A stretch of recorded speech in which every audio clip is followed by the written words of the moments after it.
Soy Juan Carlos Girauta y estoy encantado de estar con ustedes.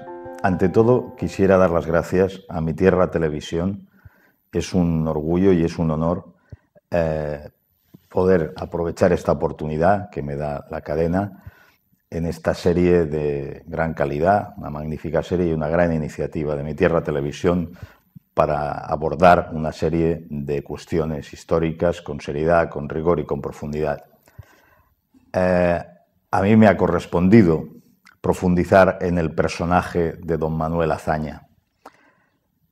Manuel Azaña es más que un personaje histórico. A él se le llamó el hombre de la República y, de algún modo, la República, la Segunda República Española y Manuel Azaña están tan ligados que decidí titular el libro que consagré en su día a este asunto, La República de Azaña.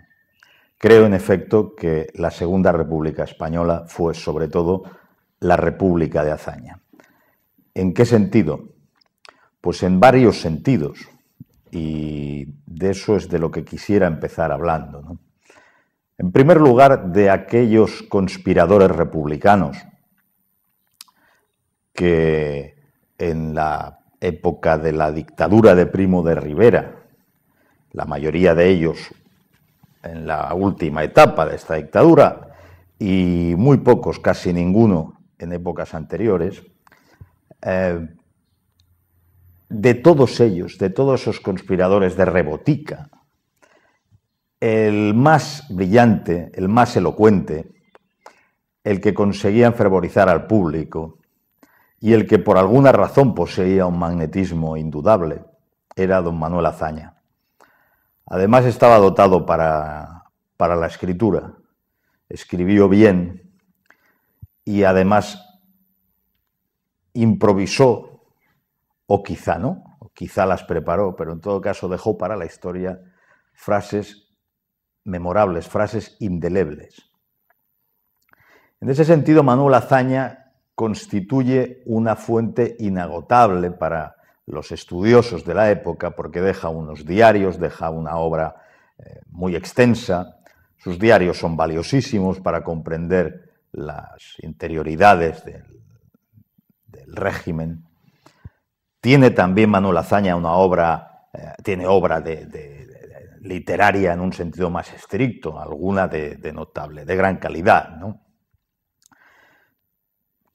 Quizá la más importante de ellas sea El Jardín de los Frailes.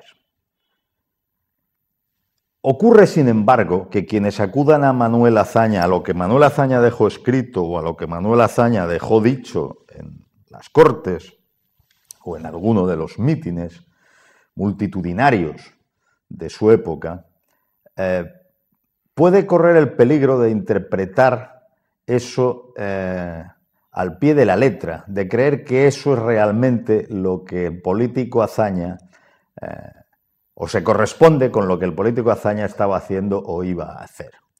Y esa es una advertencia preliminar de suma importancia. Lo que yo propongo como pauta analítica del personaje y, por tanto, de la época que él marcó, es distinguir entre varios Azañas. está Azaña el hombre, está Azaña el escritor, está Azaña el político y está Azaña el personaje que el escritor quiere que pase a la posteridad. Por tanto, hay varios niveles de ese complejísimo personaje. El Azaña hombre, Manuel Azaña, nacido en Alcalá de Henares en 1880, huérfano de padre y madre desde niño, es un personaje atormentado, muy buen estudiante, muy introvertido, rechaza la compañía de sus compañeros, vive constantemente atormentado por ciertos fantasmas que le perseguirán durante toda su vida y que de algún modo acabarán condicionando su acción política. Y veremos por qué eso es tan relevante después. Llegaremos enseguida. En cuanto a Azaña escritor, como he dicho, Azaña era un escritor notable. Fue incluso un muy respetable traductor de Borrow y de Chesterton y hasta de Voltaire. Fue Premio Nacional de Literatura en el año 26 por su estudio crítico literario Vida de don Juan Valera. Ese fue un año importante en la carrera de Azaña porque es el año en el que publica también El Jardín de los Frailes. Obra sin duda que hay que leer entendiendo que es básicamente, o que tiene básicamente connotaciones autobiográficas a pesar del empeño inútil de algunas de las personas que le fueron más cercanas por negarlo. Y me estoy refiriendo en concreto a Cipriano Rivas Cherif, que era su gran amigo, su amigo del alma. Pero ese escritor notable resulta que es un escritor que casi no tiene lectores. Por tanto, hay una cierta frustración como escritor, como intelectual, porque aquellas cosas que hace, que son valiosas, respetables, no tienen eco. Por otra parte, Azaña ha acumulado otro tipo de frustraciones. Hablamos de Azaña el hombre. Frustraciones sentimentales, fracasos sentimentales, fracasos empresariales, que montó un negocio de electricidad que fracasó. Parece ser que amó a una prostituta a la que puso piso, él se desplaza a vivir con ella, se muda a vivir con ella desde la pensión en la que está instalado y pierde a la amante y pierde todo en el momento en que, según nos explica su propio cuñado e íntimo amigo, cuñado que será luego, e íntimo amigo Cipriano Rivas Cherif, descubre que no le queda un solo céntimo. Fracasos también políticos, porque Manuel Azaña se ha presentado por 2 veces a las elecciones por el Partido Reformista sin conseguir acta de diputado. Ese individuo complejo, poliédrico, que acumula frustraciones, que acumula dolor, que tiende a la soledad, que tiene frecuentes neuralgias, que parece haberse planteado el suicidio en alguna ocasión, se hace ya mayorcito para la época aquella y sobre todo para el momento en que él había terminado su carrera. Él estudia Derecho en los Agustinos del Escorial y termina jovencísimo la carrera y se doctora jovencísimo, además con una tesis sobre la responsabilidad de las multitudes, algo que resulta algo irónico si tenemos en cuenta cuál va a ser después su deriva. Bien, y estábamos diciendo que se van acumulando una serie de fracasos sentimentales, políticos, empresariales, y digo que él, que con 20 años prácticamente ya es un doctorado en Derecho, a los 30 años, seguramente muy desengañado de muchas cosas, se asegura la vida obteniendo una plaza de funcionario. Y será funcionario, jefe de administración en la Dirección General de Registros y del Notariado. Dirige un par de revistas literarias, La Pluma, España, colabora con artículos en algunos medios franceses y argentinos, aparte de madrileños, pero seguimos teniendo el perfil de alguien que se considera llamado o que considera que merece otro tipo de reacciones, de público y otro tipo de vida, ¿no? Que la vida le debe algo más. Y entonces llega, bueno, podemos añadir antes de llegar a este momento que Azaña pues tiene algunos cargos en la Real Academia de Jurisprudencia y sobre todo, y esto es importante porque está muy relacionado con un cierto ambiente en aquella época, con el Ateneo de Madrid, de la institución, la que es primero secretario y después presidente. Y entonces llegamos al momento crucial, hecha esta introducción sobre el hombre, ¿no? Sobre el hombre y sobre el escritor hasta entonces frustrado. Bueno, Azaña, con 50 años, encuentra por fin el amor en la hermana de su íntimo amigo Cipriano Rivas Cherif, Lola, que tiene la mitad de su edad, tiene 24 años. Y aunque encuentra primero algunas reticencias en la familia, básicamente por esa diferencia de edad, pues la buena disposición de ella y el aprecio que la familia le tiene, pues terminan disolviendo estos obstáculos y finalmente se casan, pues se casan donde el rey, ¿no? En los Jerónimos. Y durante su viaje de bodas se casa también Cipriano Rivas Cherif. Bien, el Azaña que de pronto salta a la historia, se convierte en un personaje decisivo, es el Azaña que va del año 30-31, final del 30-31, al año 40, que es el año en el que él muere. Es decir, de sus 50 a 60 años. Por tanto, todo este perfil que hemos dibujado nos da un hombre, un cincuentón, que repentinamente encuentra su lugar en la historia y que marcará toda una década española, la década de los 30.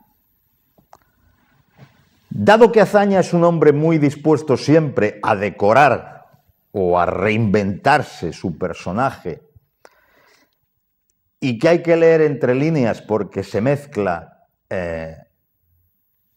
la condición de literato, se mezcla un resentimiento y unos fantasmas que tienen que ver con la adolescencia, un sentimiento antirreligioso o anticatólico profundo relacionado con esos fantasmas y con sus experiencias en los jesuitas. Y ese hombre, en noviembre del año 30, por tanto muy poco antes de que llegue la República, la Segunda República Española, que llegará en abril del 31, en noviembre del año 30, el día 15, pronuncia una conferencia en el Ateneo de Madrid que resulta absolutamente decisiva para entender al personaje y, por tanto, para entender la época. En esa conferencia, Azaña todavía no sabe que está a punto, está a menos de medio año de convertirse en ministro de la guerra y está a menos de un año de convertirse en presidente del gobierno de la República. Hasta entonces solo es un escritor frustrado, un hombre mayor que ha encontrado una cierta paz sentimental por fin, es un conspirador de rebotica, y nunca mejor dicho, porque básicamente su actividad, su actividad política se ha ceñido, aparte de los fracasos al intentar conseguir acta de diputado, pues a las conspiraciones republicanas que tienen lugar en una tertulia en la farmacia del doctor Giral, personaje que acabará siendo decisivo en el año 36, cuando hace algo que ya no tiene vuelta atrás, que es repartir armas a la población. El hombre que le introduce en aquellas tertulias es Martí Jara, quizás el primer hombre que cree en Azaña. Bueno, y Azaña está, por lo tanto, dentro de esos círculos, presidente del Ateneo, participante en las tertulias, y da una conferencia, decía, el 15 de diciembre del año 30, y en esta conferencia reivindica, aún cuando todavía no sabe que está a punto de tener altas responsabilidades, reivindica para la inteligencia el papel rector de la sociedad. Y esto es sumamente interesante, porque lo que está diciendo a la vez es que los amplios o grandes batallones populares,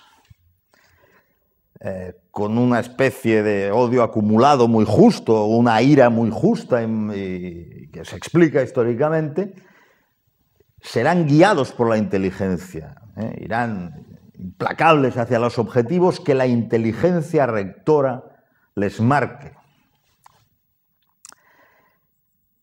Resulta que para Azaña la inteligencia, como enseguida comprenderemos, es él mismo. Y eso cualquiera que aborde sus escritos, sus diarios, cualquiera que vea el tono, cuando más generoso, condescendiente, y por lo general despectivo, sarcástico, cualquiera que lea sus escritos, cualquiera que lea en sus diarios los comentarios que hace sobre las personas que le rodea, la incapacidad, la imposibilidad de encontrar personas valiosas y tal, se dará cuenta de que cuando le habla de la inteligencia en el Ateneo, básicamente está hablando de él. También está propugnando un cierre histórico, un acabar, un olvidar, un poner punto y final, un renunciar a la historia de España, que él relaciona básicamente con la monarquía y con la Iglesia. Ese Azaña, que aún no tiene responsabilidades políticas y se permite hablar así en el Ateneo, es un hombre que con sinceridad está exponiendo unas pautas que determinan su visión filosófica, su visión de la sociedad y una filosofía de fondo. En este sentido, yo he encontrado, porque he querido profundizar más en este tipo de cuestiones que en el día a día de una etapa política a la que se le han dedicado millares de libros en España y en el extranjero, he querido profundizar en este tipo de cuestiones y buscar esas referencias. Hay una cosa que me ha sorprendido enormemente. De entrada, reivindicar el papel central de la inteligencia me recordó el papel rector en la sociedad de la inteligencia, recuerda poderosamente a Platón, ¿no? Al Platón de la República, precisamente. El gobierno de los más sabios, ¿no? Los que más se parecen a los dioses. Y entonces recordé que en la obra del gran autor liberal y gran metodólogo de la ciencia, Karl Popper, en la obra La sociedad abierta y sus enemigos, existía un prólogo del año 45 que profundizaba en la visión platónica referida a la política y que era una crítica demoledora a ciertas actitudes. Y fui a buscar ese prólogo y en ese prólogo encontré, refiriéndose a Platón, voy a leerlo textualmente porque sobrecoge hacer después la operación mental de cambiar el nombre y pensar en Azaña, lo cual no deja de ser, en fin, me parece que un un honor, ¿no?, para nuestro personaje. Escribe Karl Popper: Platón, con toda su intransigente limpieza de lienzos, se vio conducido a lo largo de una senda en la cual debió transigir por su integridad a cada paso. Así, se vio forzado a combatir el libre pensamiento y la búsqueda de la verdad. Se vio obligado a defender la mentira, los milagros políticos, la superstición tabuista, la supresión de la verdad y, finalmente, la más burda violencia. Pese a su propio odio, seguimos con Karl Popper sobre Platón, pese a su propio odio por la tiranía, debió buscar ayuda en un tirano y defender las medidas más arbitrarias por este tomadas. La lección, pues, continúa Popper, que debemos aprender de Platón es el opuesto exacto de lo que éste trató de enseñarnos. Y es una lección que no debe olvidarse. Casi punto por punto bastaría con cambiar el nombre de Platón por el nombre de Azaña, operación que, repito, no puede dejar de tomarse como un honor. Y vamos a descubrir los errores cruciales, esenciales, de un hombre que, siendo un intelectual, siendo en principio un liberal, abominando en principio de la tiranía, defendiendo con intransigencia la limpieza de lienzos, cómo ese hombre va teniendo que transigir con la violación, con la vulneración de todo aquello en lo que cree. Lo más abominable, ¿no? Debe buscar ayuda en un tirano. La República de Azaña termina dependiendo del más monstruoso tirano del siglo XX, Josip Stalin. Estas reminiscencias, no digo, en fin, no quiero forzar un paralelismo por forzarlo, por hacer simplemente una elucubración más o menos interesante, ¿no? Lo que estoy insinuando es un modelo filosófico detrás de un hombre culto, y Azaña era un hombre culto. Y lo que estoy insinuando es que Azaña pudo compartir una cierta posición en el gran debate de los universales, que es un debate de la filosofía medieval que, según el propio Karl Popper, es de plena aplicación en la posteridad y es de plena aplicación en la actualidad, ¿no? ¿Por qué? Pues porque básicamente informa las dos grandes maneras de ver el mundo en Europa, ¿no? La continental y la anglosajona. El gran debate entre realistas y nominalistas, y por tanto, pues en el continente estaríamos, según, en fin, simplificando y resumiendo mucho eso, porque no deja de ser una digresión en el tema, pero creo que una digresión que interesa, estaríamos más predispuestos hacia el platonismo en el sentido de creer que existen realmente, que tienen existencia real una serie de eidos, una serie de ideas, una serie de esencias, y que su invocación bastaría para justificarse sin necesidad de demostrar en la práctica que tal cosa tiene una traducción. Invocar la libertad, por ejemplo, sin necesidad de demostrar en la práctica que el gobernante está respetando la libertad de sus ciudadanos. Invocar la justicia sin necesidad de demostrar que todos los actos son justos. Eso sería la cara más fea, digamos, del platonismo en su análisis político específico para la República y según el análisis del gran autor liberal austríaco Karl Popper. Y yo creo que Azaña encaja perfectamente en ese modelo. Azaña considera que la República básicamente se identifica con él. Y como él considera que se identifica con él, y como él es el más brillante, es el más elocuente, es el que más conecta en los discursos públicos, en los mítines con la gente, de todo el elenco de los conspiradores republicanos, conecta con ellos mejor que Niceto Alcalá Zamora, conecta mejor que Alejandro Lerroux, que es el republicano de más abolengo, ¿no? El único que es un republicano viejo de verdad.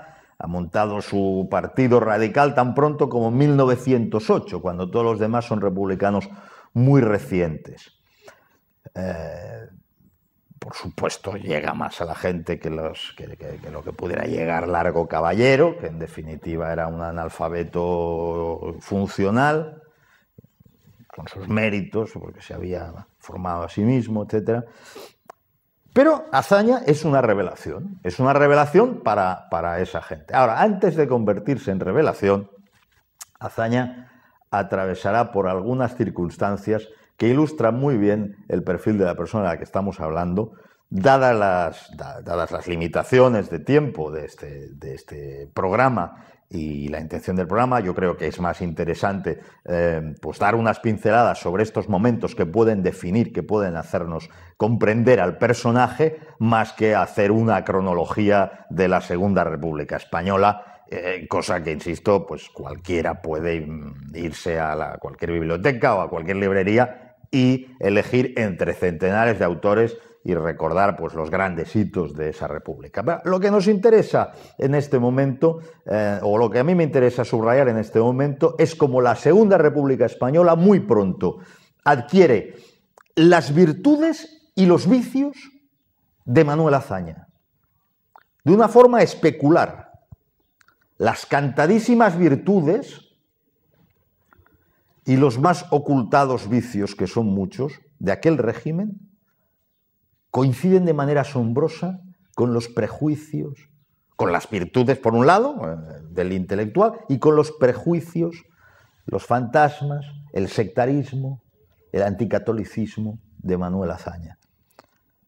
Cuando digo sectarismo de Manuel Azaña, estoy utilizando la expresión que él mismo utilizó. Él reconoció, él dijo: yo soy sectario. Por lo tanto, eso debería estar fuera de discusión.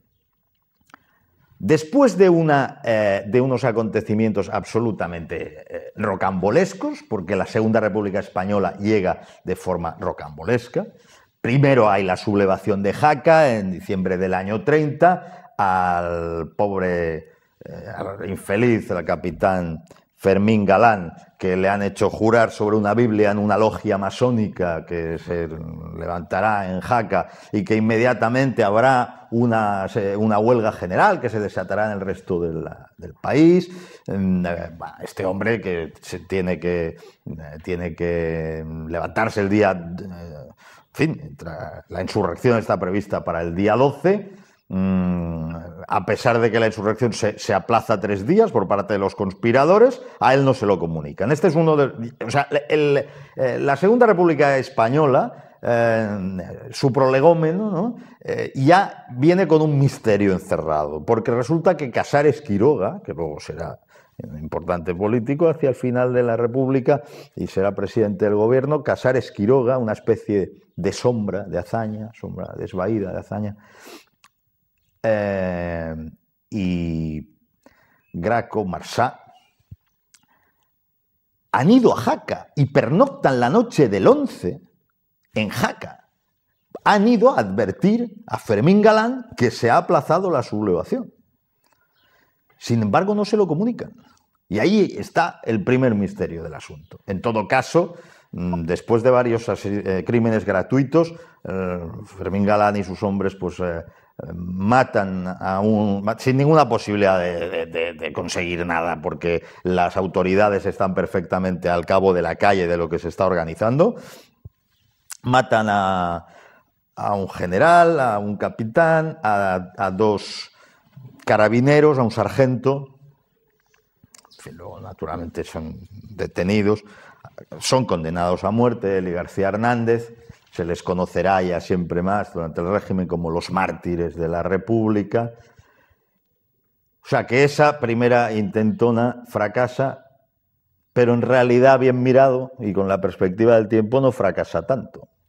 ¿Y por qué digo que fracasa pero no fracasa tanto? Pues porque inmediatamente empiezan a suceder una serie de cosas. Por lo que respecta a don Manuel Azaña, lo que sucede es que se escapa aterrorizado y se mantiene oculto, escondido durante 4 meses, pero no solo escondido de las autoridades, como miembro del comité revolucionario. No, escondido de los suyos, escondido del resto de miembros del comité revolucionario. Entonces viene una de estas huidas mentales muy propias de Azaña.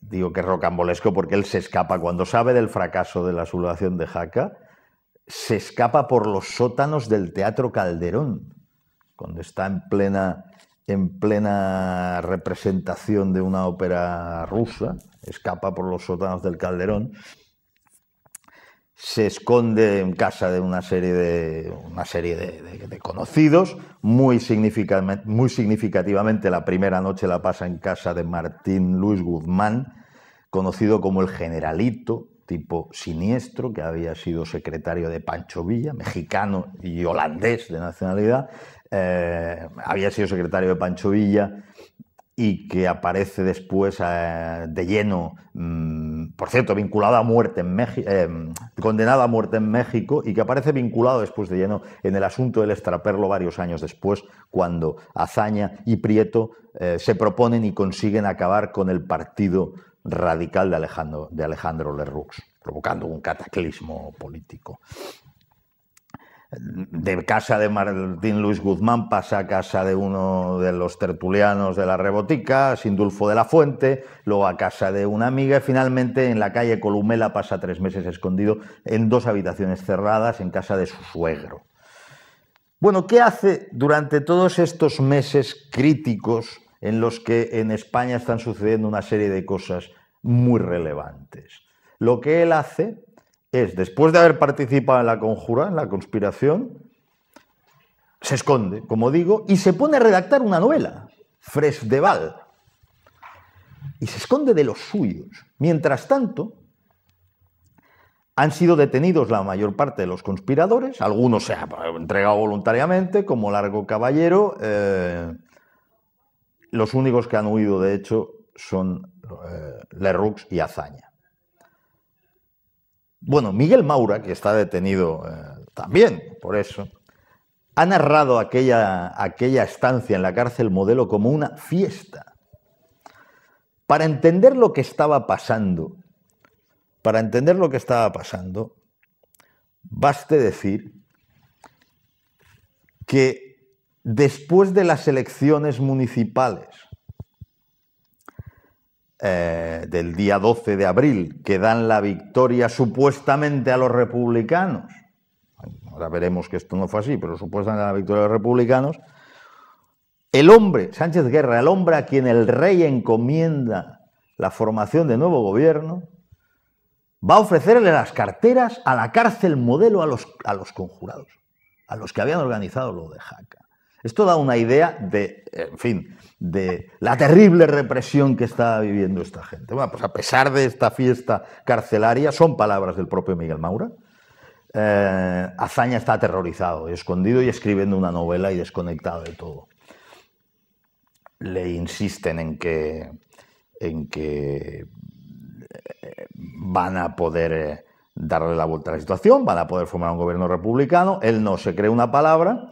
Y en todo caso, y cerraremos con el principio del régimen, del nuevo régimen, en todo caso, Miguel Maura y algún otro se dan cuenta de que los hombres que debían defender la monarquía de Alfonso han desistido de su papel. Y por razones que pueden tener que ver con la desidia, la desmoralización, o a veces directamente la estupidez, y por supuesto con la traición, el conde de Romanones, el almirante Aznar, abiertamente ante los reporteros, interpretan lo que eran unas elecciones municipales como un plebiscito. Lo que es peor, interpretan que ese plebiscito, que no era tal, lo han ganado los republicanos, cuando resulta que el número de concejales monárquicos que se obtiene en el conjunto de España casi cuadruplica el número de los concejales republicanos. 22.150 concejales monárquicos por 5.875 concejales republicanos. Claro, la historiografía posterior dice, bueno, es que resulta que no se votaba con tanta libertad en el agro. Y como en las grandes ciudades habían ganado los republicanos, bueno, pues resulta también que a lo mejor el conde de Romanones y el almirante Aznar, cuando incurren en esa felonía de declarar que la monarquía ha perdido y que la república se está imponiendo, etc. La frase famosa del almirante Aznar, ¿les parece a ustedes poco que España, que anoche se acostó monárquica, hoy se ha levantado republicana? Bueno, es decir, son los propios hombres que deberían defender el régimen monárquico, que deberían defender a su rey, son ellos mismos los que hacen, en primer lugar, la interpretación plebiscitaria de unas elecciones municipales. Y, en segundo lugar, tuercen la interpretación plebiscitaria y dicen que el voto urbano vale más que el voto rural. Y ellos mismos se dan por perdidos. Dicen que ha sido un desastre. Solo después de estos desmotivados o traidores, o ambas cosas a la vez, solo después de ellos, los propios conspiradores republicanos se dan cuenta de que tienen el triunfo al alcance de la mano. Y llega ese día, 14 de abril, en el cual Miguel Maura, que es el más decidido de todos y el que tiene bien tomada la medida a la gente del régimen porque sabe que van a desistir, se pone al frente de una comitiva, dice quien quiera que me siga, y en una comitiva de coches se dirigen hacia la plaza, hacia la Puerta del Sol, a ocupar el Ministerio de la Gobernación. Manuel Azaña y Díaz va en un coche al final de la comitiva, aterrorizado. La supuesta frialdad de Manuel Azaña debe referirse a otros aspectos porque los testigos dan cuenta de que está aterrorizado. Está convencido de que cuando lleguen allí la Guardia Civil los va a ametrallar. Y sin embargo llegan allí y ya las multitudes están en la calle y ya los que deben velar por la monarquía han desistido, llegan ante el ministerio, se encuentran con la Guardia Civil y Miguel Maura dice paso al gobierno de la República. Y en vez de fusilarlos como creía, o ametrallarlos como creía Manuel Azaña, se cuadran ante ellos. Ocupan sus puestos, ocupan los despachos y en 3 horas Maura se pone en contacto telefónico con todos los gobernadores civiles de España y les da orden de ponerse, ellos, los gobernadores, ponerse a las órdenes de los comités revolucionarios locales. Y así se hace. Sin ningún obstáculo y sin ningún problema llega esa Segunda República Española, indudablemente con una grave ilegitimidad de origen que se corregirá por dejación de sus responsabilidades de gobierno por parte de los monárquicos, y desde luego con una monarquía absolutamente enferma, porque si no eso no habría sido posible en un país normal. Llega con una cierta alegría, llega con expectativas, hay importantes intelectuales que lo ven con mucha ilusión. El propio Ortega y Gasset había anticipado la caída de la monarquía. Yo digo al principio de mi libro, La República de Azaña, que a Alfonso XIII lo derrocó un artículo de Ortega y Gasset en el diario El Sol. Es naturalmente una manera de hablar, pero fue tremendamente influyente ese artículo que se llamaba El error Berenguer y que acababa con la frase de Lenda es monarquía, ¿no? La monarquía está vencida, está derrotada. Muy poco tardarán esos intelectuales en darse cuenta de lo que han hecho, muy poco tardará Ortega en decir no es esto, no es esto. Y tan pronto como el 10 y el 11 de mayo del año 31, es decir, menos de un mes después de esa alegría desbordada en las calles y del gobierno de la República, comenzará una de las pautas destructivas que acabarán en la contienda civil, una de las pautas más incomprensibles del sectarismo y de la destrucción, que es la quema de iglesias y edificios religiosos. Es el 10 y el 11 de mayo. y la actitud del gobierno de la República fue la de inhibirse. Fue una fatal inhibición.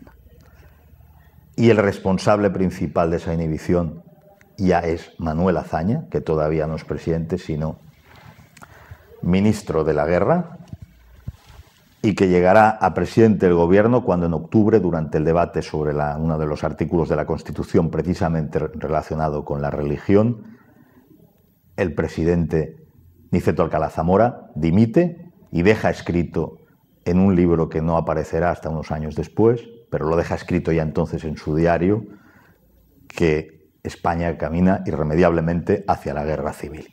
Fue a raíz del artículo 26 de la Constitución que inaugura de manera oficial, lo otro había sido por la vía de los hechos y la inhibición de los gobernantes, de manera oficial la persecución de la Iglesia, la disolución de la Compañía de Jesús, la prohibición de que los religiosos se dedicaran a la industria, al comercio o a la enseñanza, lo que representaba tanto como estrangular la economía de estas personas que vivían de eso, y crear un problema educativo de primer orden, porque había 350.000 estudiantes que se quedaban sin sus profesores y sin sus escuelas. Es en esa vía sectaria y en esa patrimonialización de la República, en ese querer construir un régimen en el cual la derecha o el centroderecha puede presentarse a las elecciones, puede tener presencia parlamentaria, pero no puede gobernar. Idea tan anclada que es la que provoca la revolución de octubre del 34. Es desde esa idea de patrimonialización de la República, de identificación ontológica de la República, por donde se provocará el desastre. Y haciendo una elipsis, acabamos con Manuel Azaña, no tenemos más tiempo, muriendo en un hotel de Francia, en un hotelito de Francia, después de tener 2 ataques cerebrales. Dicen que no recordaba el país que un día había presidido, y besando el crucifijo del obispo Teás y diciendo las palabras de Jesús, piedad, misericordia.